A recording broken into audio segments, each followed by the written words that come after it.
Hello everyone, my name is Jane Roberts, Medical Affairs Dietitian at VitaFlow International Limited, and I'm very happy to welcome you to today's webinar hosted by VitaFlow titled The Nutritional Management of Children with Acute Kidney Injury. This webinar aims to support healthcare professional education with regards to the dietary management of paediatric kidney disease.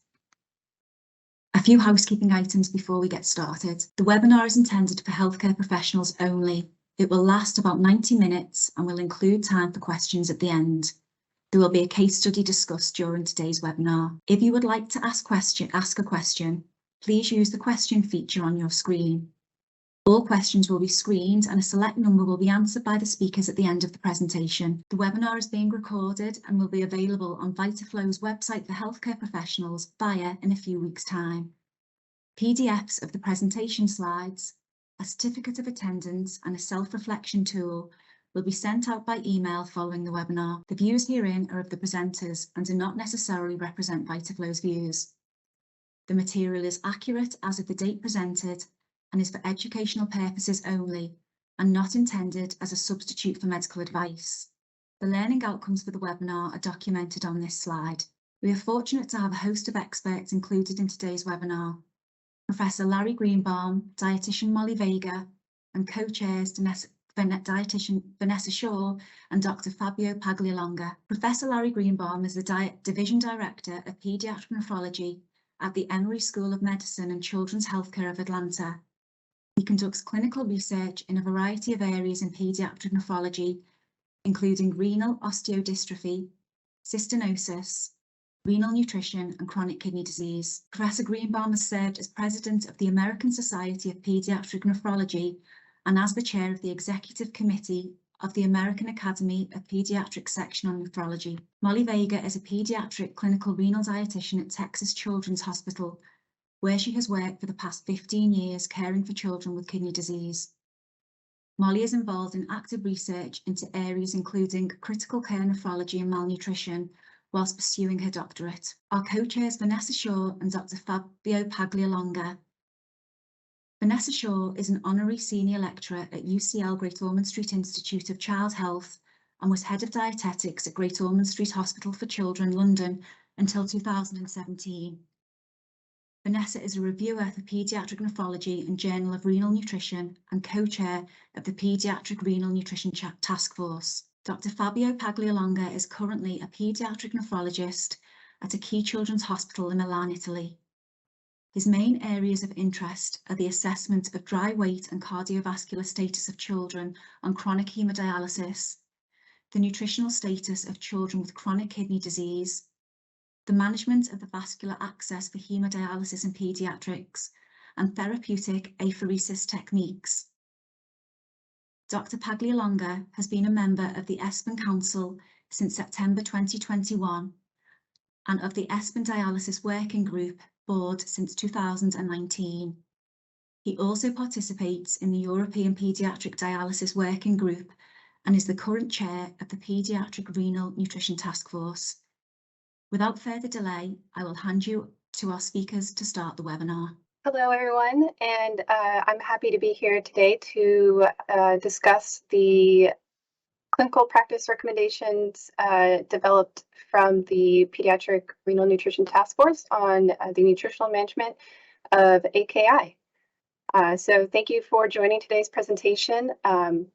And we'll go ahead and get started. So the objectives of the talk are to list 2 consequences of initiating dialysis on nutritional prescription, describe when and how to prescribe oral and enteral feeding in the critically ill child with AKI, explain the differences in protein prescription in children with AKI who are not critically ill, and those receiving dialysis, and then name an electrolyte that should not be corrected to normal too rapidly when initially very abnormal. So just a little review on the clinical practice recommendation development process, is specifically as it related to our specific AKI piece, was really we looked at, and this is an overarching summary, it was much more in depth than these 6 key points, but basically we assessed the project scope, developed some clinical questions, performed an extensive literature review, And then we did a rating of evidence, and it was an iterative guideline. There were constant revisions, and then it went through the Delphi process for consensus agreements. So to discuss a little bit more, what our clinical questions were is what, when, and how we should provide nutrition or feeding in children with AKI. And then what are the clinical implications of nutrition for children with AKI? So here are our PICO questions. Our population we defined at infants of 37 or more weeks of gestation to children 18 years of age with acute kidney injury. Our intervention was nutrition support or assessment in children with AKI with or without kidney replacement therapy. Our comparator was children without AKI or we had no comparator. And then outcomes were really general optimization of nutrition to limit catabolism, limit metabolic complications, and maintenance or improvement therein when necessary of nutritional status. So a bit about our literature search. We use electronic searching via various databases, Medline, PubMed, Embase, etc.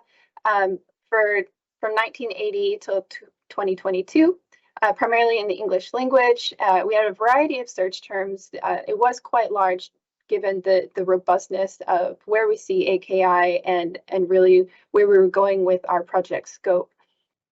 In addition to that, we really had to rely a lot on reference lists from review articles and other clinical practice guidelines, specifically KDOQI, KDIGO, ASPEN, ESPEN, and ESNIC, and you'll see why in a little bit later. Because primarily when we look at our evidence tables of what was actually available when we're talking in this very specific population, AKI and children, there's very limited studies out there, mostly prospective or retrospective studies, and with a lot of study overlap when we're talking about how those studies have investigated nutrition and nutritional status in children with AKI. You'll see there are no RCTs in this patient cohort as well. So really limited evidence, unfortunately. So what have we done previously? Well, for the most part, we kind of relied a lot on what other nutrition support bodies have offered. We have our own pediatric renal nutrition task force clinical practice recommendations, where we integrated those within the AKI supplement or CPR. We went back all the way to KDOQI 2008. And then because AKI really overlaps with respect to both renal and nutrition support and even critical care, we really had to pull in some of those prior guidance pieces from critical care and nutrition support guidelines that were out there. And so these were some of the key pieces that we pulled from others to kind of assess where we were with the evidence. And so to give you a little bit better example of what I mean by this is our protein guidance example, which we'll get to much later on. But to briefly surmise, the Pediatric Renal Nutrition Task Force has developed clinical practice recommendations for chronic kidney disease and dialysis for protein, where we talk about a suggested dietary protein intake, this SDI, that is more global in its recommendations, and then they account for these dialysis protein losses. And then there's a lower end SDI considered a minimum. We can take it back to KDOQI in 2008, where there's this recommendation of the DRI, not necessarily SDI, and it changes based on CKD stage, as well as discussing an allowance of this dialytic protein loss. But that's not necessarily AKI, correct? A really nice publication and review that we came across was ESPEN's adult guidelines for AKI and CKD. And they, just a review, kidney replacement therapy, they've reported that it exerts a negative influence on protein balance. Protein prescription is preferably guided by this protein catabolic rate.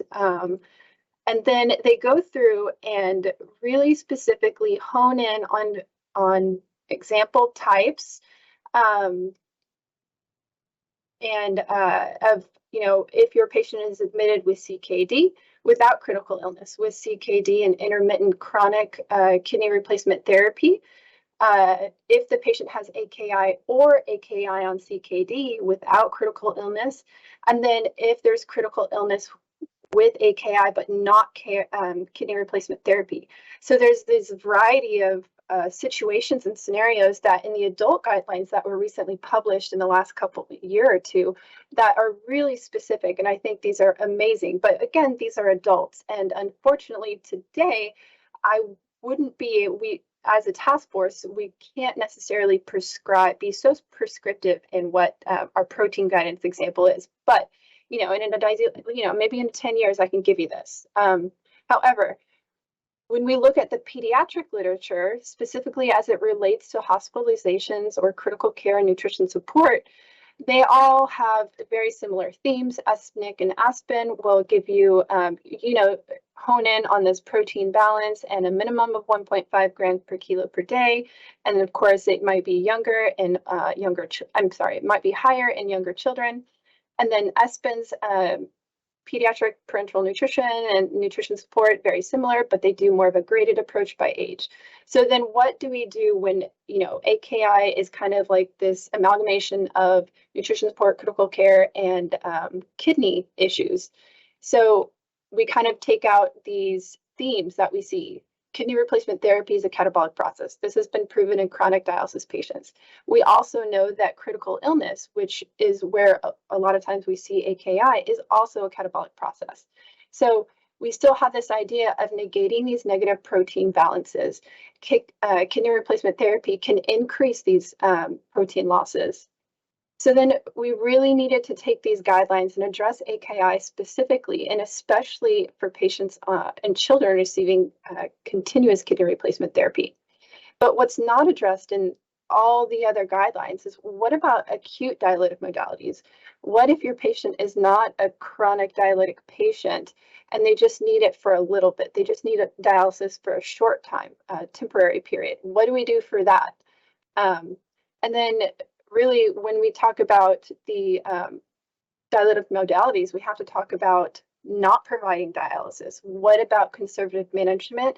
And the underlying sometimes big elephant in the room is, do we use protein restrictions? When do we use protein restrictions? And so that's really where we take these other guidelines, what literature is available, and then we adapt them and move them into clinical practice recommendations that we can actually address and provide a statement of guidance to all the dietitians and nutrition professionals out there that are caring for these patients. So in our clinical practice recommendations, there's going to be 4 major themes that we're going to review. Larry's going to go through collaboration, which is the most important piece in our CPR, and one of the most important statements, I will say, for the entire document that will be published. I'll go through nutrition assessment and nutrition delivery and requirement, and then Larry will come back through and review electrolytes. So then a brief review of the Delphi survey results. So after we developed our clinical practice recommendations, we sent them out globally and received 34 responses from physicians and dietitians across 22 countries. The goal is that each of these statements that we made, which there are 37 total, achieved at least 70% of consensus for each statement. We received mostly strongly agree consensus with some neutral responses. And interestingly, again, I believe we kind of saw a bit more neutral responses in some statements, possibly related to really nuanced aspects of managing a critically ill patient. And so that's, again, where I kind of point to, it's this combination of renal management and critical care or nutrition support. And then we only had 11 disagrees out of the entire 777 responses for all those statements, and that related to 8 separate statements. Thank you, Molly, for that excellent introduction and review of how the CPR was created. Molly also deserves a lot of credit for creating the CPR. She really was the leader of this effort and really put it all together, and I think produced an excellent document. So I'm going to be talking about acute kidney injury, giving some basic background information, and then talking a little bit about CPR collaboration. So what is acute kidney injury? The old term that some of you may recall is acute renal failure. And that term was changed about 10 years ago. And the question is, why did they change? Well, one of the main reasons was that acute renal failure really implies that there's basically two states. You either have good kidney function or you have failure and you're needing dialysis. Well, in reality, kidney injury is a spectrum, and you can have injury to your kidneys without necessarily needing dialysis or having complete shutdown of kidney function. And it has been shown that even mild or moderate decreases in kidney function are associated with poor short-term and long-term outcomes. So it was important to be able to capture those patients that had less severe degrees of kidney injury. Also at the time, there were more than 35 definitions of acute renal failure in the literature, and so it really provided an opportunity to try to develop a unifying approach. Acute kidney injury, again, includes injury and or impairment, not just failure.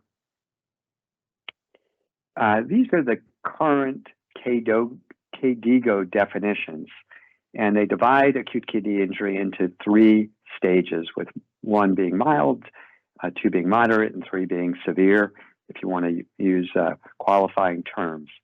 And you can qualify for a stage based on either the serum creatinine, how far that has increased, or the urine output. And it's the worst of those options, either serum creatinine or urine output, that determines your stage. So for example, if your creatinine is greater than 3 times baseline, but your urine output is still excellent, you would be stage 3 AKI, because even though your urine output is good, your creatinine is quite high. There are some challenges in these definitions. You saw that for creatinine, it's changed from baseline. Well, in many situations, we may not know the patient's baseline. It might be a little bit easier in children because most children without a medical history, we assume that their baseline creatinine is normal. While in adults, there's a lot more undiagnosed chronic kidney disease out there. But in any case, it's usually just an assumption. And so one needs to think about that. And if one realizes subsequently that this is a child who also has chronic kidney disease, then you may need to reconsider how you define that episode of acute kidney injury. The other big challenge in pediatrics are the patients in the NICU. They're all born with a creatinine that is essentially the mom's creatinine. Newborns have the same creatinine as the mother. And then over time, as that creatinine is cleared by the newborn, and as the newborn's kidney function improves, the creatinine decreases. So you could envision a scenario where a newborn could have acute kidney injury, and the creatinine just never goes down like it's supposed to. It just stays the same. There wouldn't be a change in creatinine. There'd just be a lack of the normal expected improvement. And so people are working on more refined definitions of neonatal acute kidney injury. But what are the etiologies of acute kidney injury in children? We classically, both in children and adults, break up acute kidney injury into prerenal, renal, and postrenal causes. 3 nice categories, very helpful for thinking about the potential etiologies. For prerenal, this is a situation where there's not enough oxygen getting to the kidneys. And classically, this occurs with dehydration, where you have very low blood pressure and you don't have good perfusion of your kidneys. But it can also occur in other situations, such as heart failure, where you may have plenty of fluid in your blood vessels, but the heart isn't pumping very well, so you're not driving enough blood to the kidneys, and so that can precipitate prerenal acute kidney injury. The next big category are intrinsic kidney diseases. This ranges from glomerular disease, such as lupus, vascular disease, such as hemolytic uremic syndrome, interstitial disease, such as interstitial nephritis or pyelonephritis, and then finally tubular disorders such as acute tubular necrosis. And the final category is postrenal, and this is some sort of obstruction. So this is where the kidneys can't drain because there's a blockage. For example, it may be a child with a single kidney who now has a kidney stone, and that kidney is no longer able to drain, and so they'll have acute kidney injury because that one functioning kidney cannot drain. Even more commonly in pediatrics would be posteriourethral valves as newborns, where they have acute kidney injury because their bladder cannot empty appropriately. So what causes acute kidney injury in children most commonly? What do you think is the most common cause of acute kidney injury in children that we see in current day at a pediatric hospital? Well, if you look at old textbooks, they'll talk about glomerulonephritis and hemolytic uremic syndrome from E. coli. But in reality, in current day, most of the children that we see with acute kidney injury have no prior history of kidney problems. These are children that are very sick in the ICU and have had multiple insults to their kidneys, precipitating acute tubular necrosis. These include nephrotoxins, things like gentamicin, ibuprofen. This is volume depletion, dehydration, poor perfusion due to sepsis, and then just the direct effects of infection on the kidneys. And in many cases, we can't pinpoint which of these potential insults is causing the acute kidney injury. It's often multifactorial. They're a child who's been dehydrated, they're infected, they've been exposed to nephrotoxic antibiotics, and all of them have synergized to cause acute kidney injury. And that's the dominant cause of acute kidney injury that we see nowadays, at least at tertiary care hospitals in Western countries. How common is acute kidney injury in children? Well, if you look at critically ill children, it's extraordinarily common. If you take a look at cardiac surgery patients that have congenital heart disease, for example, and go to surgery, if you look carefully, anywhere from 30 to 65% will have some evidence of acute kidney injury. They may not need dialysis, but they'll have a bump in their creatinine or decrease in their urine output. In the ICU, it can range from 10% in all, I need to move, turn the lights back on, sorry. 10% if you take all comers, to the really critically ill children, it can be almost all of them will have evidence of acute kidney injury. Up to 82% will have some evidence of acute kidney injury. So this is a really common problem in our sickest patients in the hospital. Timing and risk factors. The timing is interesting. In the ICU, most acute kidney injury occurs early. It occurs within the first 72 hours, because after 72 hours, or hopefully the patients are starting to get better. And so if it hasn't happened in that first 72 hours, it's usually not going to happen. And so that's when you need to be on the alert that they may develop acute kidney injury. There are some exceptions, patients that are in the hospital due to cancer, due to stem cell transplant, and they often have accumulated insults to their kidney, nephrotoxic medications, repeated episodes of infection, etc. And their acute kidney injury can occur weeks or months after they are initially hospitalized. Risk factors, well, illness severity is obviously a logical common risk factor. So the sicker the patient is, the more likely they are to develop acute kidney injury. And then nephrotoxic medication exposure. And that's been really shown how critical that is in precipitating acute kidney injury in our current day. How do these kids do? Well, unfortunately, there's a lot of morbidity and mortality. If a child in the ICU requires dialysis, mortality has been reported to be anywhere from 30 to 70%. These are extraordinarily sick children. And if they end up needing dialysis, and it's not the dialysis that causes the mortality, it's just really the systemic illness combined with the acute kidney injury. There's also increased morbidity. We know that fluid overload, often seen with acute kidney injury, is associated with both mortality and morbidity. And we also know there's long-term effects of acute kidney injury. This has been most clearly shown in adults, where even mild acute kidney injury, a mild increase in the creatinine, is a risk factor for both long-term chronic kidney disease and long-term mortality. And there's emerging evidence in children that a similar pattern is present, fortunately not as markedly severe as one sees in adults. What are some of the complications of acute kidney injury? Well, volume overload is probably the number one issue that we confront in acute kidney injury in our patients in the ICU. Complications of uremia, emesis, anorexia, common symptoms of uremia, bleeding due to decreased platelet function, pericarditis occasionally occurs, and if it's severe, uremia can lead to encephalopathy, altered mental status, coma, etc. And then, of course, we spend a lot of time worrying about electrolyte disorders. First things we think of are hyperkalemia and hyperphosphatemia, but you can have sodium issues. Acidosis is very common, and hypocalcemia is also a common complication in all ICU patients, but especially in those with acute kidney injury. Therapy. Well, we break it down into two broad categories, as Molly mentioned: conservative therapy, which basically means we're doing everything we can except we're not using dialysis, and then dialysis. In terms of conservative therapy, this involves fluid management, clearly giving fluids if the patient is dehydrated. That's usually done very quickly initially, but fluid overload is a little bit more challenging. We'll use diuretics if they will respond to the diuretics. We'll usually try to limit their fluid intake, especially if they're anuric or oliguric.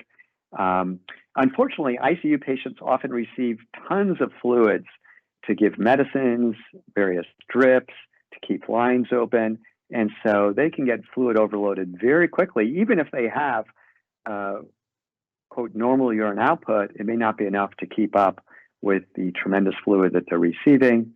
And unfortunately, fluid restriction may end up limiting nutrition, especially if they can't take solid foods, which is obviously very common in the ICU, since many of these patients are intubated or have GI issues on top of things.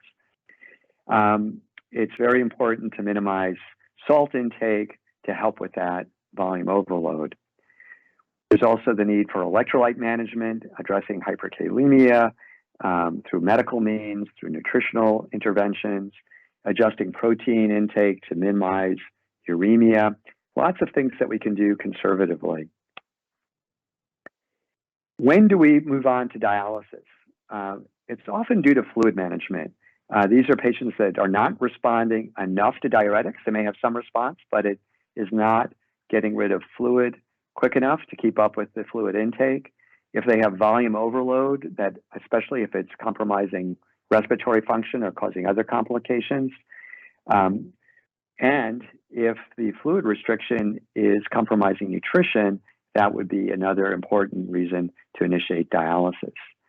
We also initiate dialysis for uremia and electrolyte problems that are not responding to conservative management: refractory hyperkalemia, refractory metabolic acidosis, hyperphosphatemia, etc.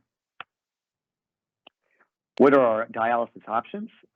Intermittent hemodialysis, peritoneal dialysis, and continuous kidney replacement therapy are the three principal dialysis options.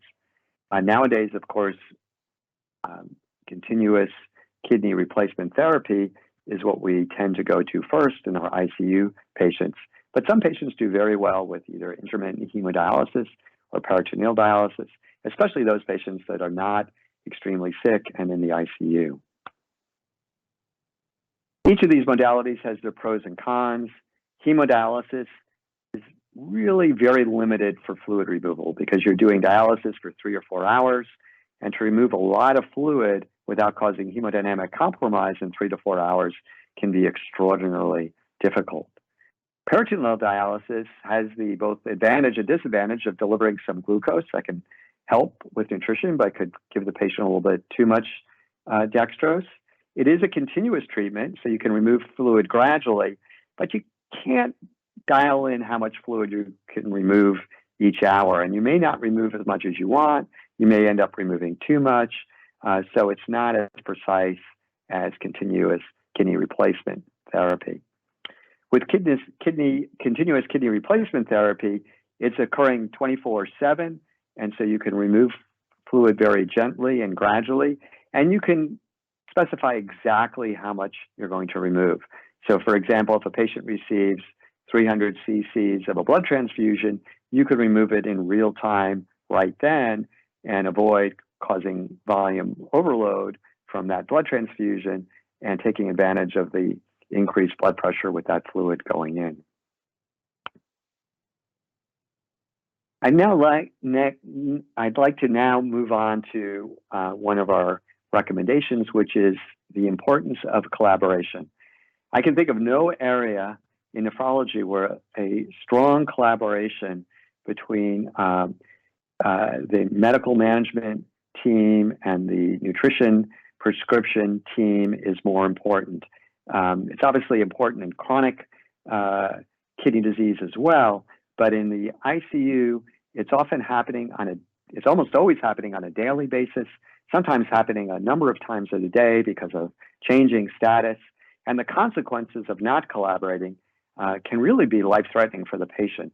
So it's very, very critical that this collaboration occurs and that everybody knows what the other person is doing, because you don't want two people trying to do the same thing in different ways and creating more problems than they're solving.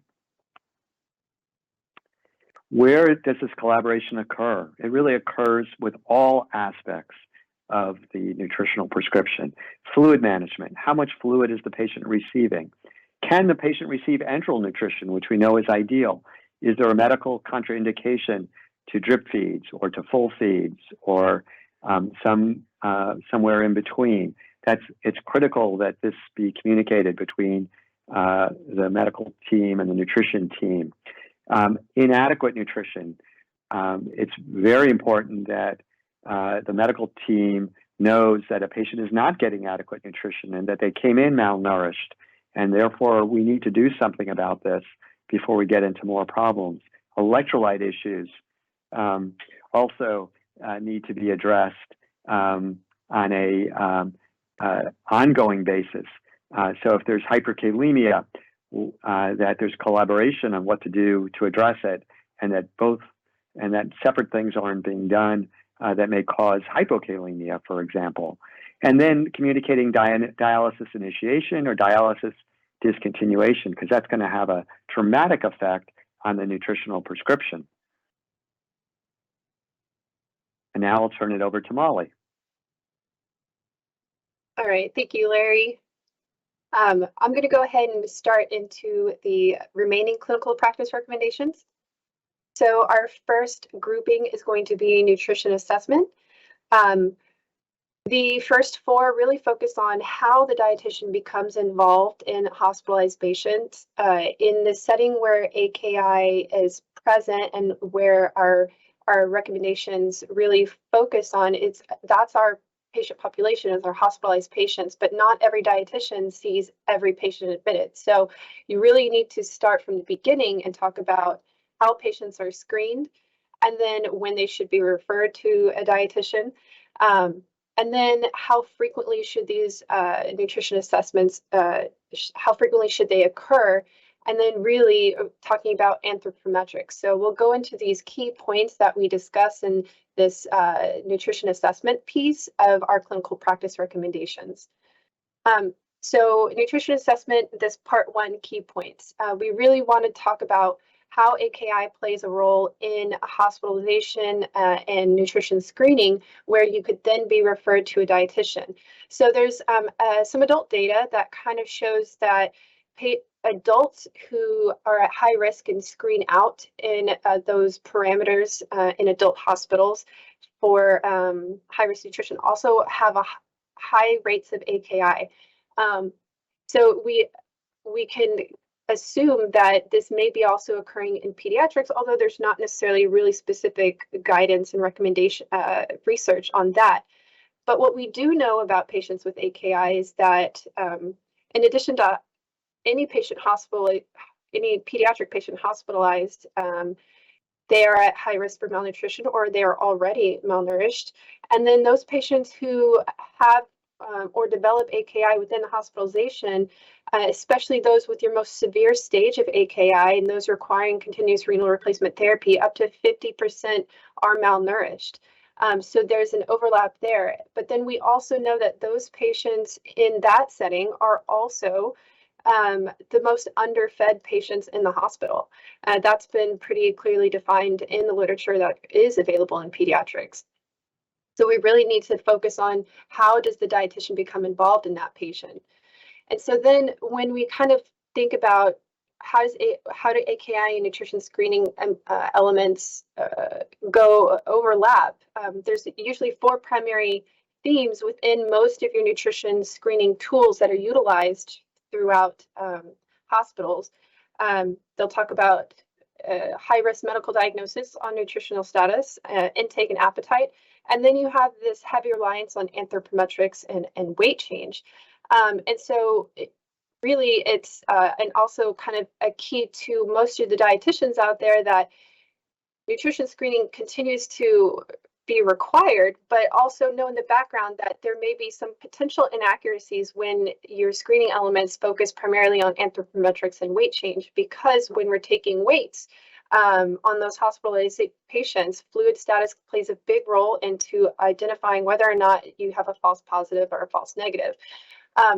The other key point, and in that last statement, in that first CPR slide that I showed you, 2.4, obtaining accurate anthropometrics and frequent, it really addresses these key points where we really kind of need to make sure as much as possible that we're getting accurate and frequent anthropometrics, primarily for this reason in the setting of AKI. So then additionally, those statements also discuss assessment frequency. And as Larry alluded to, the assessment frequency from a nutrition perspective should really focus on the fact that those patients are, especially the sickest ones, are being evaluated at an almost daily rate. And so if you are not in line with, if a dietitian is not necessarily in line with the medical therapies that are going to be provided to the patient to treat the AKI, then you really can cause some pretty severe consequences. At the same time, if that collaboration doesn't occur and the dietitian isn't aware of what those treatment modalities are and what's going to happen that day, you could have some teams that just decide not to feed a patient. And I think a lot of times when we discuss that from a dietitian perspective, we don't want our patients not to be fed. We want to optimize our nutrition. And so this is another key point of collaboration. Assessment frequency really needs to mimic that of your treatment for AKI in this specific patient population. So then our second portion of our nutrition assessment clinical practice recommendations also focus on this anthropometric piece.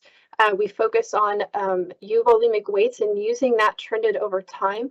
But then we also discuss that even in the setting of hospitalized patients, you really need to look at other parameters, because I can say all day that I want my patient to have an accurate weight, but sometimes it's just not possible. And we have to be open to looking at other metrics to help assess euvolemic weights and provide nutrition or assess nutritional status based on those pieces. So we're taking them all together.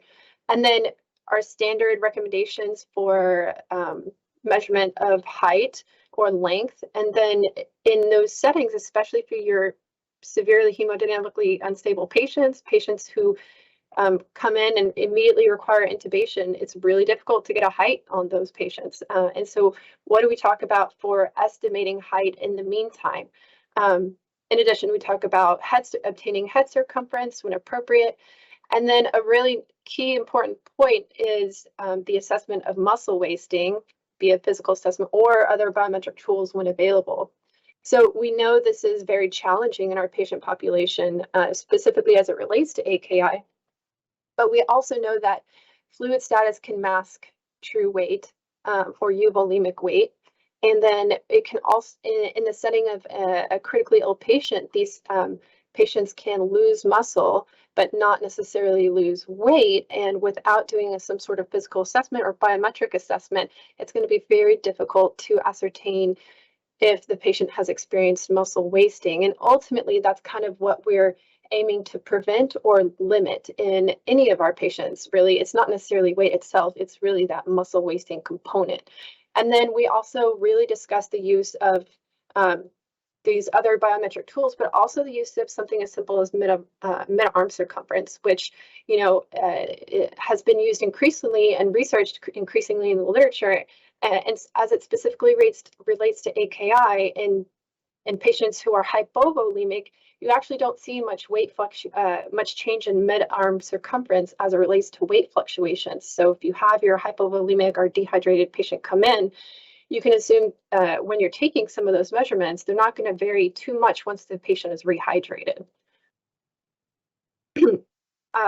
Within our CPR and the manuscript that is following, we are also providing a nice multifocal body composition compartment assessment technique, and really kind of laying out all the options and ways in which a dietitian can really look through and see what's the best way to assess my patient, what are the ways that I have available to me. If I have bioelectrical impedance, there's some new evidence on ultrasound techniques that can look at muscle thickness and muscle wasting, your standard anthropometric measures, and then again, physical assessment. And then a key piece that I really like to discuss are the bottom two, especially for dietitians that may not be as familiar with that renal aspect of how physicians and nephrologists are estimating percent fluid overload. And then from the acute dialysis side, if your center uses some sort of non-invasive blood volume monitoring, sometimes that can kind of help you estimate a euvolemic weight a little bit better. So we're going to go into our first case, AKI case in nutrition assessment. So we have a 2-year-old boy who was admitted to the general medicine floor with STEC positive hemolytic uremic syndrome and AKI requiring acute hemodialysis. You are asked as a dietitian to evaluate his nutritional status. His admission BMI percentile is 50th percentile or a Z-score of 0. So what are some key parameters that you would consider reviewing and evaluate to help determine his nutritional status? Well, clearly the most important point here is going to be fluid status. You can take this one of two ways. If you're familiar with Shiga toxin E. coli positive hemolytic uremic syndrome, your patient can come in quite dehydrated or already in the stage of AKI where they're requiring dialysis. In this case, the patient's already requiring dialysis. So a lot of times these patients come in from the community setting or the rural setting, and then they're admitted to a hospital, and you don't know what this patient's baseline is. So your first is that you have a weight, you have a BMI percentile or a Z-score, then you need to know how does that compare to his current fluid status? And then you need to know, can you compare it to a usual body weight? Where does his current BMI percentile or Z-score fall in relation to prior? Although we also know that this can also be problematic. You may not have a guardian or a parent there, and it may have been a year since they last went to the pediatrician. So we don't really know what the last body weight was. So then this is where you kind of pull in and consider additional anthropometric measures or an actual physical exam to help elucidate where your patient is from both the fluid status and a nutritional status, especially in the case of muscle or fat loss. And then again, if you have additional biometric tools available, use them at your disposal, acknowledging that you have to use all of these pieces of the puzzle and put them together to help assess your patient nutritional status, and then acknowledging that that's not set in stone, right? Your patient changes, and so you reevaluate that every time your patient gets a different therapy, improves in his therapy, or the medical therapy changes. Our next set of clinical practice recommendations focus around oral and enteral feeding, where we emphasize, breastfeeding is still a preferred method of nutrition in infants and toddlers. And then in critically ill children, initiating early supplemental or enteral tube feeding when nutrition is not meeting full needs. We address the use of whole protein formulas, and then talk about needing to use protein and energy dense formulas to achieve nutritional goals, because as we talk about AKI, we can't parse that from fluid allowance and how much volume these patients should be given in relation to how much they can excrete. So again, we emphasize the gut, and this is in alignment with the Pediatric Renal Nutrition Task Force guidance on providing breast milk in patients with kidney problems. And a really important thing that I think some people, there's a misunderstanding sometimes that breast milk is not appropriate from a renal perspective. It actually is very appropriate. When you look at the osmolality, it's the lowest osmolality you can find. So from a solute load, it's very good. But of course there are difficulties when your patients have fluid restrictions. So those need to be addressed. And then, occasionally potassium does become a problem in these patients, but that doesn't mean that you can't provide some breast milk. And then our clinical practice recommendation also provides, again, very similar guidance to critically ill children. Receiving early enteral feeding is important, and this is helpful. That hasn't changed, and we just continue to support that piece from other nutrition societies. And then the acknowledging that those last two pieces of that statement section really focus on enteral feeding manipulations. So there's limited evidence that you should have first-line use of semi-hydrolyzed or fully hydrolyzed formulas in this patient population. I think I see a lot of times when there's this assumption that they won't, quote unquote, tolerate from a GI perspective, but we really don't know, and there's not enough evidence to say one way or another.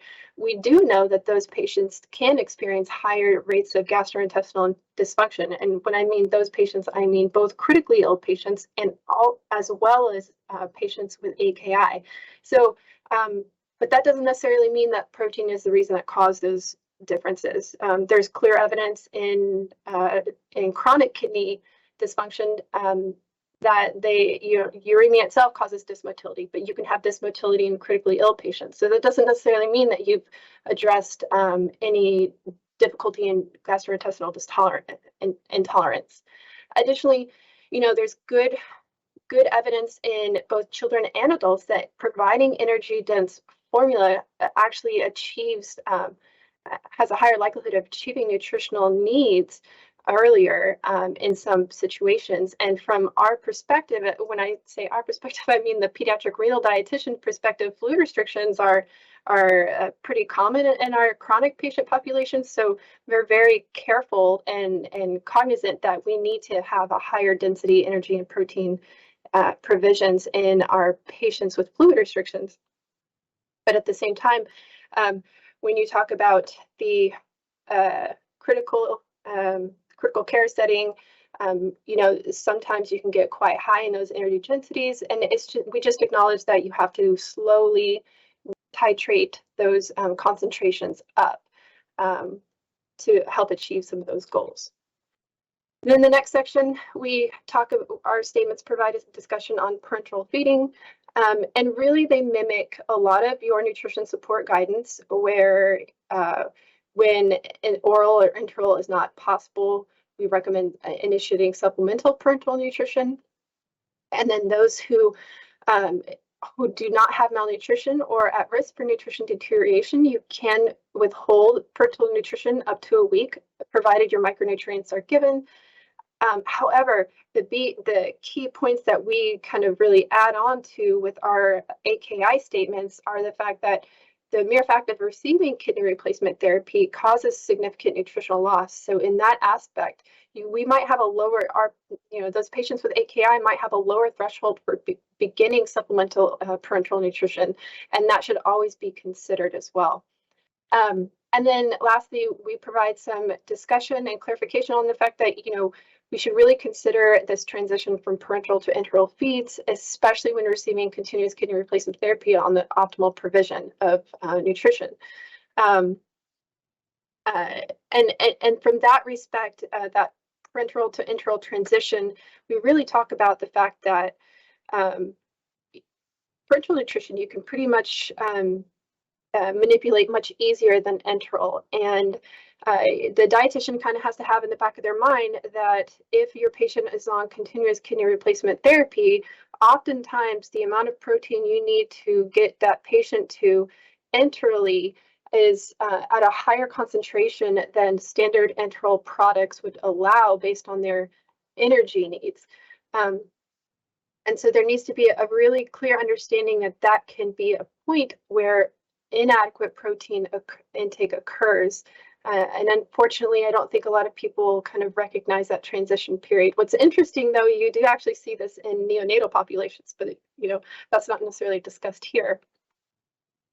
And then we go into our energy requirements, where we kind of we talk about non-critically ill patients, again, receiving the suggested dietary intake. So we fall back to the energy and protein pediatric renal nutrition task force clinical practice recommendations for patients with chronic kidney disease.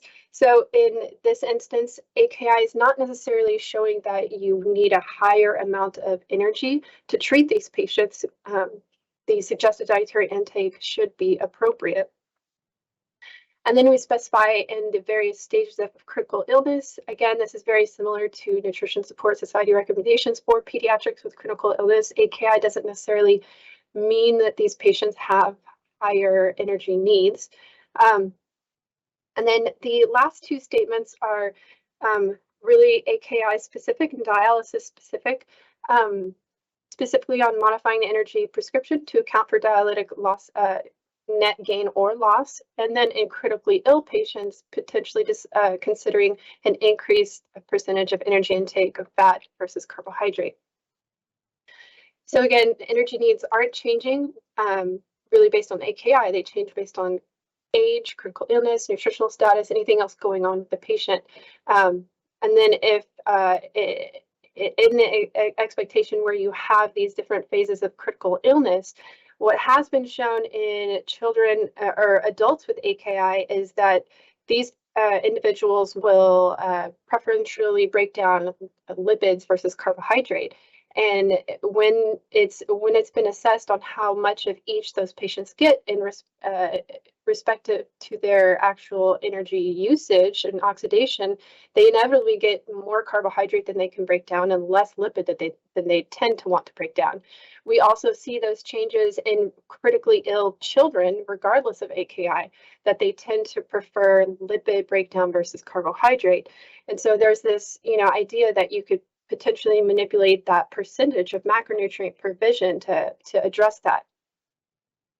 And then when we talk about the modification of considering modification of energy intake based on dialysis fluid net gain, dialysis energy net gain or loss, the most important piece and the most prominent group that we really talk about is going to be your continuous kidney replacement therapy group and the fluid exposure they receive from their anticoagulation protocols, primarily your citrate-based regional anticoagulation.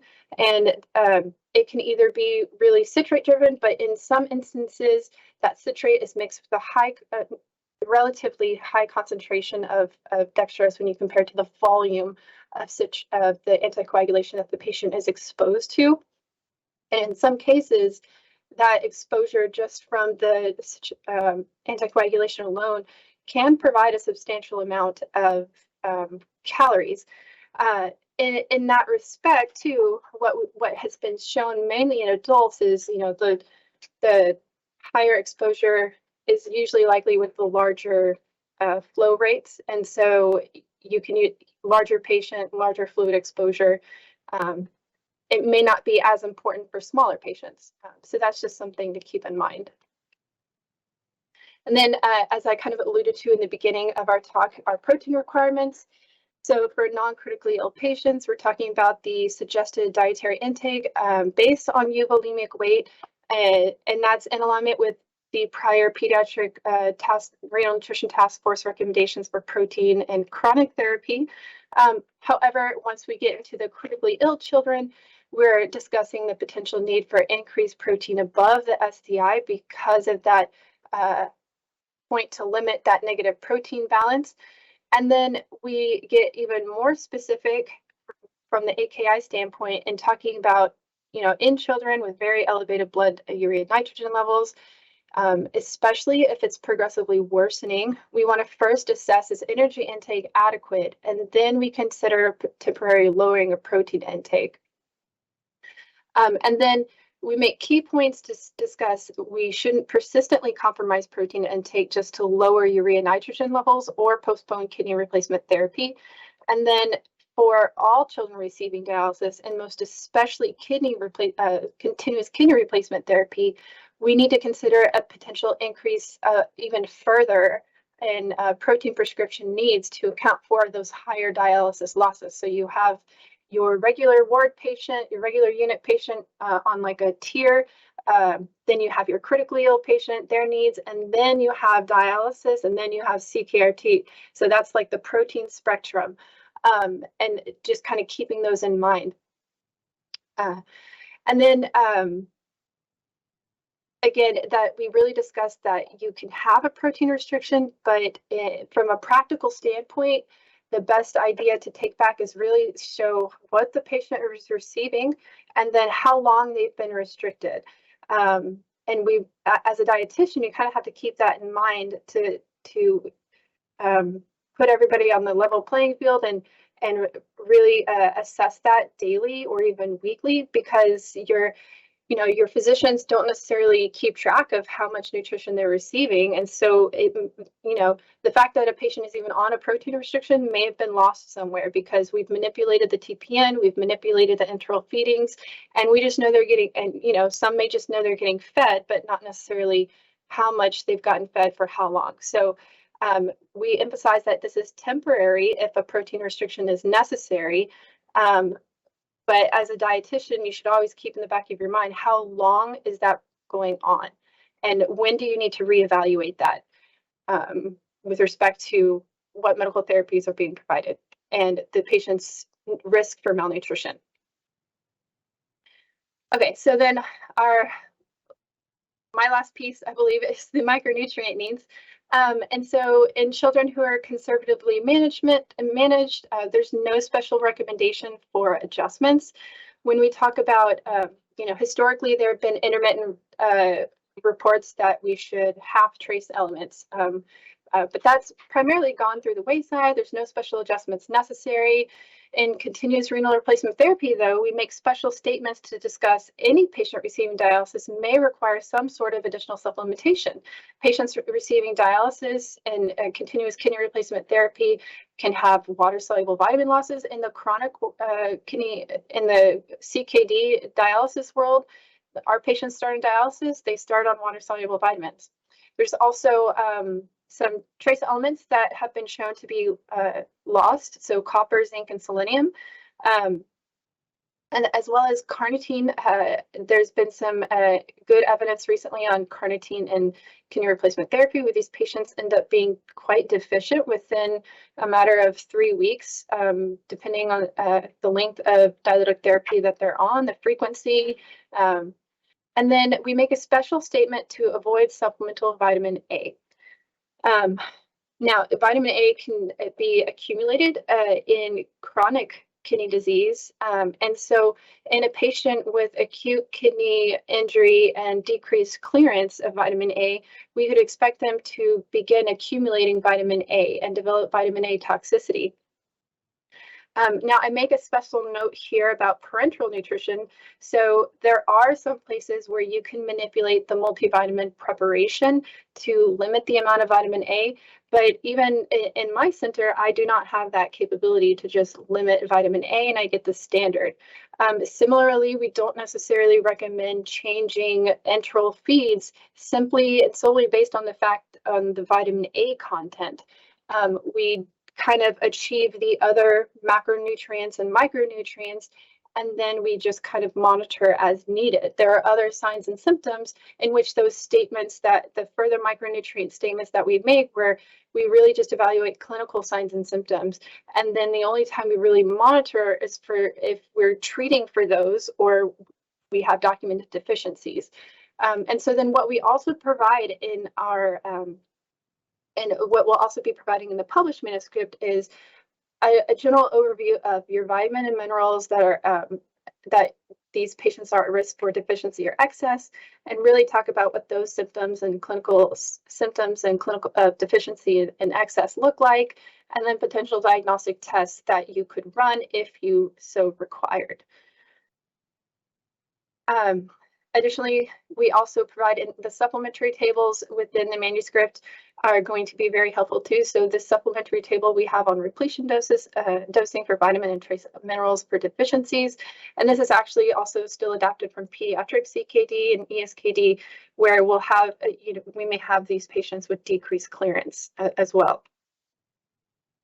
So in the extension of our first AKI case, our patient with STEC-HUS, you discover that your patient's current weight is 1 kilo above his usual body weight, making his BMI percentile 25%, or a Z-score of negative 0.75.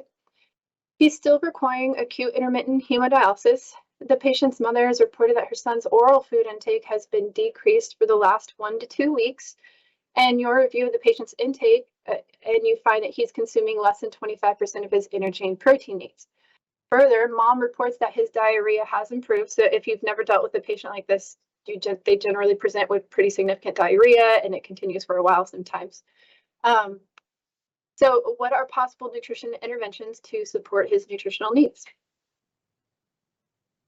So first, easy, your patient is orally fed. You can start an oral nutrition supplement. However, how do you know what you need to start? What type of oral nutrition supplement? Well, in that instance, this is where you collaborate with the nephrology team. You have to first determine fluid allotment, or should you give a 1 cal per mil formula, or should we talk about a 1.5 or a 1.2, something that's a little bit more concentrated? Even, every fluid in counts toward his fluid allotment. And then how is the electrolyte management? What does the nephrology team say that they should be allowed? Does the nephrology team think the electrolytes, what tolerance level of electrolytes could they do? And then since the patient's still requiring acute hemodialysis, we would consider starting a water-soluble vitamin as they're having higher losses of those vitamins. And then this is a non-critically ill patient, so how much protein is recommended? Well, we would just refer back to the suggested dietary intake and really focus on a standard protein intake to support this patient. So when we look at how would we monitor this patient, what parameters should you consider when determining how frequently to follow up and reassess his nutritional status? So in addition to the standard intake metrics that we discussed in the prior slides, you really want to also kind of get a hold and a grasp from your nephrology team is what's the expected hemodialysis frequency. Sometimes on your regular units or your acute ward, you can really identify that. The nephrologist can really give you a kind of a clearer picture of that in the short term. In the critically ill child, that may not be a necessarily clear picture. It may just be daily, and you just kind of have to go with them every step of the way. But what this also will help the dietitian understand is are there plans to hold dialysis? Are there plans for a diuretic challenge? In that respect, then there may be some times when a reassessment of nutritional status really needs to occur, and it becomes even more important because holding dialysis or diuretic challenge will change how much electrolyte tolerance you're allowed, a fluid allotment. And so that is, again, that big collaboration piece.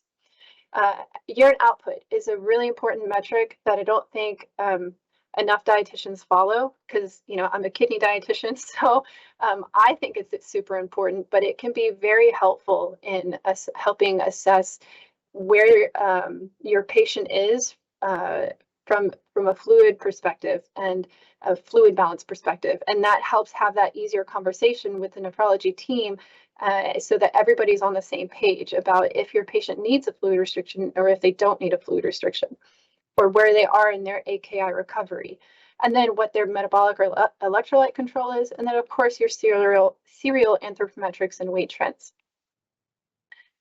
So I'm just going to summarize some brief research recommendations that we came out with from the CPR development, and then Dr. Greenbaum's going to go through the electrolyte statements. So really, there's not a lot of information and research for pediatric AKI. But what I would love to see more of is really an incorporation of dietitians with the within the pediatric AKI-based studies and collaboratives, so that we can provide a better, provide more optimal nutrition-based metrics that are relevant to and meaningful to the growth and development of children in nutrition practice. I think at this point in time, it's very difficult to have studies without clearly defined outcome measures that are meaningful to our patients.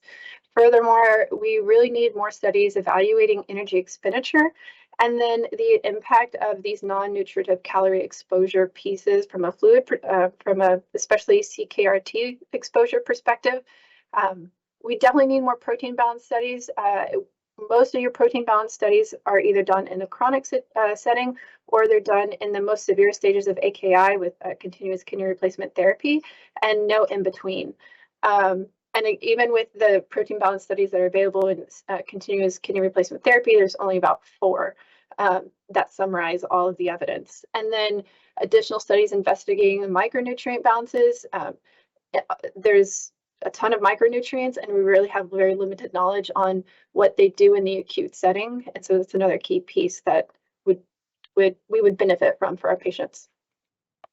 Now I'll hand it over to Larry. Thank you, Molly. I'm going to be talking about electrolyte targets and monitoring. This will be the last 10 minutes or so of us talking, and then we'll give you an opportunity to ask questions. I'm really looking forward to that section. Electrolyte monitoring is an important part of our guidelines. They should be routinely monitored, and the frequency of monitoring is really based on the whole clinical situation. You know, how sick are they? Are there abnormal values? Are we starting dialysis? Are we stopping dialysis? And the patient's clinical condition and their electrolyte values are really often primary drivers of our overall fluid and nutritional management. So it's really critical to be keeping an eye on them. And in most ICU settings, we're checking those at least daily, sometimes more often. So trends are important when monitoring electrolytes. So we have sodium values, potassium values, and calcium values on 3 days in a row. And which electrolyte are you most concerned about here? The sodium, the potassium, or the calcium? Well, I'd be most concerned about the potassium, because all of these values are perfectly normal, but you can see the potassium has gone up each day, and now it's normal, but it's the very upper end of normal. So by tomorrow, it could be dangerously high. So trends are very critical in monitoring electrolytes, and I think that's a very important take-home message. Variables that affect frequency of monitoring, abnormal values. So certainly if you have a potassium of 7, you're going to be checking potassium very frequently. The severity of the acute kidney injury, the more severe it is, the more you'll have to check it. And starting and stopping dialysis are times when you're at high risk for electrolyte problems developing, because you may be suddenly removing electrolytes that you weren't, and then stop removing electrolytes that you were removing. So their monitoring becomes critical. And looking at the values and seeing how they're changing is also, again, very important. Electrolyte targets. Delivery really needs to be individualized based on the patient and all of the clinical situations that they may be in, dialysis, no dialysis, other medications, etc. For sodium and water, there the delivery is very much based on volume status. So a child who's intravascularly volume depleted, they're going to need more water, more sodium. Child who's overloaded is going to need less sodium and water. The one electrolyte that you don't want to normalize too quickly is sodium. If you have a patient with a very high sodium and you bring it to normal, or you have a patient with a very low sodium and bring that to normal, you can end up with very severe neurologic complications. So that's one situation where you don't want to normalize things too quickly, in contrast to calcium and potassium and acid base, where in general normalization is absolutely fine. Again, the patient's clinical condition is really going to, and their electrolyte values is going to drive a lot of the electrolyte management. A little bit less worried about what they need nutritionally in terms of potassium, and more worried about their clinical status, what their serum potassium is, and what their current delivery is, and how it's changing. Again, electrolyte targets, the goal is normal. The urgency involves some collaboration. Obviously, if the potassium is a little elevated, you have time. If it's very elevated, you want to normalize that very quickly. You don't want to overcorrect. So if the potassium starts out too low, you don't want to suddenly make it too high. And that's where collaboration is really important, because if a dietitian does something to increase the potassium and the physician does a different intervention to increase potassium, you can get into trouble. Sodium concentrations are very much dictated by water intake. And so you don't want to just change the sodium intake. You also want to change the water intake, because it's the sodium concentration. And the total intake of sodium and water really determines volume status. So that's going to have a big effect. And again, don't correct sodium values that are too low or too high too quickly, and don't overcorrect. So don't go from 160 to 130. That's asking for trouble. The electrolyte requirements in healthy individuals and potential adjustments in acute kidney injury. This is, again, a table in the guideline that will soon be published. And it points out the normal electrolyte requirements in healthy children, and then the things that you may want to do with acute kidney injury. And that will vary from electrolyte to electrolyte, and depending on, is it acute kidney injury without kidney replacement therapy, or are they on hemo or peritoneal dialysis or continuous kidney replacement therapy? And if they're on continuous, what's the electrolyte composition of the dialysate? Does it have potassium in it? Does it have phosphorus in it? That will influence how much potassium or phosphorus the patient is going to need. So let's do a case, and we're going to pretty much end with this case. This is a 6-year-old girl admitted to the pediatric ICU 2 days ago due to sepsis and multi-organ failure, including acute kidney injury. You were asked to provide nutritional support. You learned that she has been oliguric since admission. The medical team is hoping that her AKI will resolve soon and thus not need dialysis. You review her records and learn that she is chronically ill with a BMI below the 5th percentile prior to this admission. She's quite edematous on physical exam. She has an ileus with a nasogastric tube in place, draining bilious fluid. She has a central line. What is your nutritional intervention initially? Well, this is a child who's probably going to need parenteral nutrition. It's now 48 hours since admission, so we should get started. Can't use the gut, so parenteral nutrition is our only option. We're going to collaborate regarding the fluid allowance. How much fluid can we afford to give this child? Can we maybe use diuretics? Can we restrict other fluids that she's taking in? How fluid overloaded is she? How much fluid do we think she can tolerate? Macronutrient goals, we want to achieve those by day 7. We're going to initiate glucose at a low rate and then advance, and you don't want to exceed the REE for energy intake. Amino acids, we worried about uremia, so we're going to target the lower end of the SDI so that we don't worsen the uremia. We're going to give lipids to improve our caloric intake, again, not exceeding the REE. So let's take a look at this child's electrolytes. These were the initial labs on May 1st and 2nd, and now you're going to be prescribing parenteral nutrition. What would you do versus your usual parenteral nutrition in a child without AKI who has normal urine output? Well, in terms of volume, what do you think? Less or more? Well, clearly less. This is a volume overloaded oliguric child. Sodium, The serum sodium is low, so you need to give some sodium to avoid hyponatremia, but you're going to want to give as little as possible.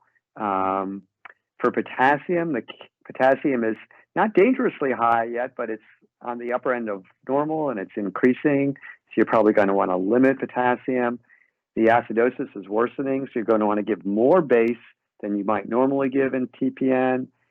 Calcium is in the normal range, so you'll probably give a normal amount of calcium. Phosphorus is at the upper limit of normal in this child with AKI. So what are you going to do? Extra phosphorus, normal phosphorus, probably less phosphorus than normal. Magnesium is okay, but magnesium is going to tend to build up in acute kidney injury. So you'll probably want to give a little bit less than normal. And in terms of protein, again, and these are millimoles per liter units. Just for the American audience, the BUN of 33 millimoles per liter would be a BUN of about 100 milligrams per deciliter, so quite elevated. And so you're going to want to limit the protein to the lower end of the recommended intake. You're not going to want to completely eliminate protein, but you're certainly not going to want to give the middle range or higher end of normal intake so that you can hopefully minimize uremia. 2 days later, the patient is anuric. She remains with an ileus. The medical team was obviously over-optimistic about her getting better. Thus, enteral feeds is not an option. You discuss your case with the medical team and state that this chronically malnourished child is receiving less than 50% of her nutritional needs. There's also concern about her volume overload and uremia, and CKRT is initiated. What 3 variables in the dialysate prescription will affect your parenteral nutrition prescription at this point? She still has an ileus. You now going to want to think about her potassium. So with CKRT, you can put anywhere from 0 to 4 millicoulombs per liter of potassium in the dialysate. That's going to have a huge effect on your dialysate, on your TPN prescription. Again, you have a range of phosphate, you have a range of bicarb. This is where collaboration is so critical. So if we're going to put 4 millicolloids per liter of potassium in the dialysate, then you need to know that you probably don't need to give very much potassium via the TPN. Well, if we're not going to put any potassium in the dialysate, you're going to want to put some potassium in the TPN, otherwise the patient will become hypokalemic. What is your plan for her prescription? Again, volume. You can give as much as you want now, but you don't want to just give volume to give volume, because eventually she's going to come off dialysis.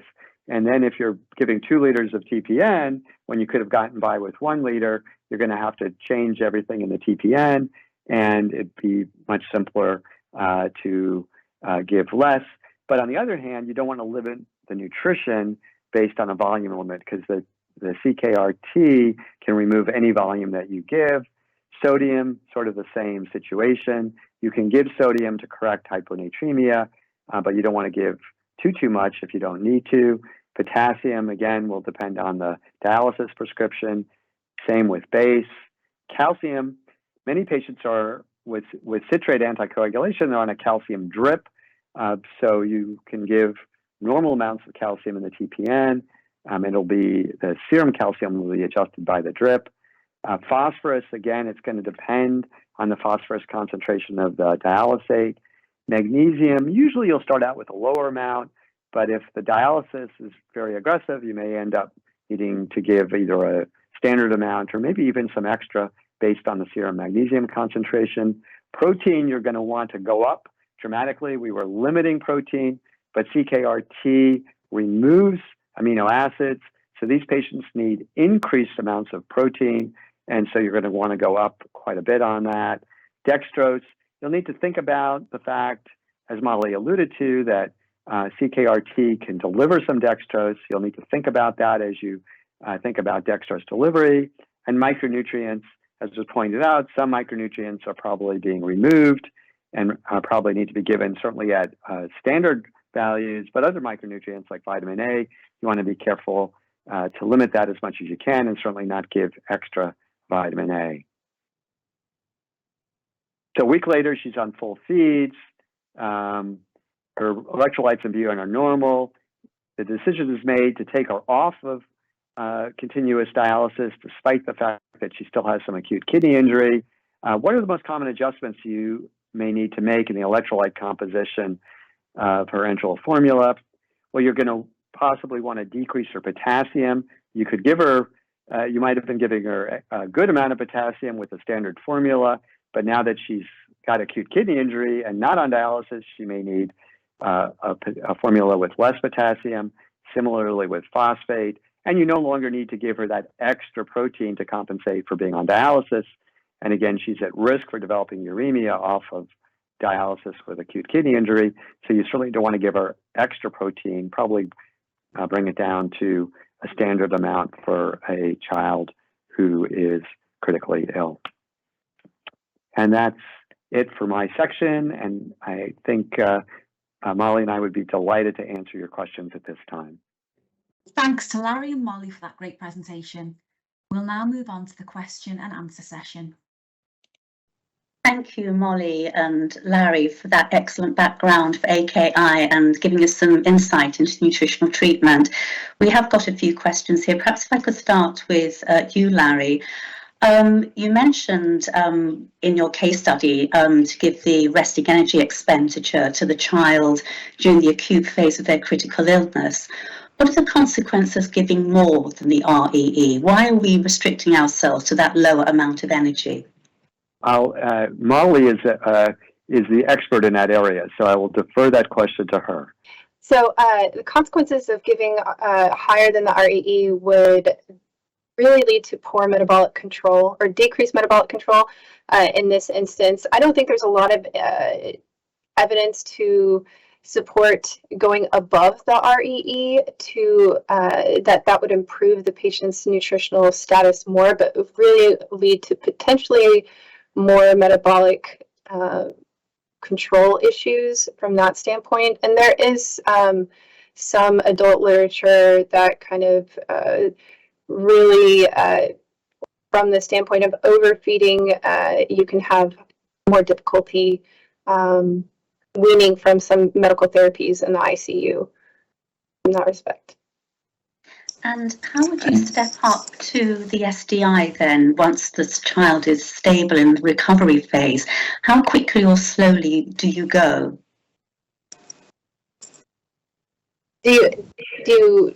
You said step up, increase? Stepping up the energy intake of the child when you're down at your acute phase. How do you step up to the child's recovery phase? I feel like that's probably personal practice preference, to be honest. You really have to go with how the patient responds yourself and what you see from a weight trend standpoint, and then really kind of looking at their functional recovery. I think that's something that dietitians don't necessarily really hone in on. How much functional rehabilitation are they receiving? What kind of therapies are they receiving? Because as these patients wean from the substantial medical support to less, your energy intake is going to, or energy need is going to increase. And so whether or not that's a slow percentage increase of 10% or 20% at a time, it really just kind of depends on how well the patient is doing. Thanks. Thank you, Molly, and thank you, Larry. There is a question here concerning hyperkalemia. I have a question about hyperkalemia. So my first question is for Larry. We're used to be much worried about high potassium levels, but how much is too much in your experience? Which is the threshold above which we should be worried about potassium and do something to reduce potassium level? And for Molly, concerning this question, what percentage of breastfed infants have hyperkalemia? How common is it? And how would you manage this? Using low potassium feed, for example? Thank you. I guess I'll take the first question first. So, hyperkalemia starts to become dangerous, risking cardiac arrhythmias, typically when your potassium is getting above 6, but I don't wait for the potassium to get above 6. I think in the ICU, in the setting of acute kidney injury, one needs to be extraordinarily proactive with potassium and with other electrolytes as well, but potassium in particular. So, because the patient's status can change dramatically. They may have a variety of complications that could acutely increase their potassium. For example, a blood transfusion gives them a bolus of potassium. And so in my patients in the ICU on dialysis, or with acute kidney injury for that matter, I like to keep their potassiums in the high 3s, on the low end of normal. I'm not panicked if it's 4.5, but if it's, consistently 4.5, 4.8, I might actually even then back off a little bit on the potassium. And that's also helpful if we're going to stop dialysis. And if when you stop dialysis, the potassium is 4.8, that's normal. But then if it acutely increases, it won't take long before you're in trouble. Well, if it's 3.8, you've got a much bigger cushion. So I tend to be much more aggressive about keeping a potassium on the low end of the normal range in these critically ill patients, just because of the potential danger of hyperkalemia. So to add on to the second question, what percentage of patients do I see that are hyperkalemic on breast milk? It's actually a pretty low percentage, but I take that from a relative standpoint. I see a lot of AKI. So I think the bigger piece is more so the fact that breast milk is not necessarily concentrated, and that's the limiting factor, not necessarily hyperkalemia. And then if the patient does develop hyperkalemia on breast milk, then it's managing with interspersed low potassium feeds. So if I have a baby that's getting 8 feeds a day, maybe I'll take out 2 of those breast milk feeds and use a low potassium feed. So they're still receiving a portion of breast milk, but then you're treating the other percentage of potassium reduction with a low potassium formula. And you have to be very low in potassium. Okay, we have one very quick answer, I think, here. This is regarding HUS. Do you supplement with folic acid to help the anemia that's a consequence of HUS? Larry? We don't routinely do that. We often give iron supplementation to help with restoring the anemia. And I can tell you from the experience of managing many children with HUS and following the correction of their anemia, that they all seem to correct without necessarily receiving folate supplementation. And I've never seen a macrocytosis suggesting folate or B12 deficiency. So they seem to do okay without additional supplementation. I don't know if others have a different experience or recommendations. Thank you. I definitely agree with you, Larry, about folic acid in HUS. I think we have time for another question. And here there is a question concerning lipids on total parenteral nutrition. So it happens often that triglyceride levels increase significantly after starting lipid supplementation in total parenteral nutrition. In this case, do you suggest to reduce fat administration or to wait until a triglyceride level above 300, 400? Which is your opinion about that? I would say there's a minimum of amount of fat that we should provide these patients, especially if they're so sick that they're requiring parenteral nutrition. You don't know how long it's going to be until you can get that triglyceride level down. I think it's just meant, from my perspective, I just monitor. I give a minimal amount, and then we reassess and really follow more of the nutrition support guidelines on how to adjust it based on your triglyceride levels. But there's also something to be said, what type of patient this is. And there's been some interesting again, I alluded to in the talk about carnitine and how that can become pretty deficient, and that is important in beta oxidation. So that could be a potential issue from that perspective as well as other micronutrients that can be deficient and lead to hypertriglyceridemia. Perfect. Maybe we have time for the last question I can see here, and then probably we have to close the session.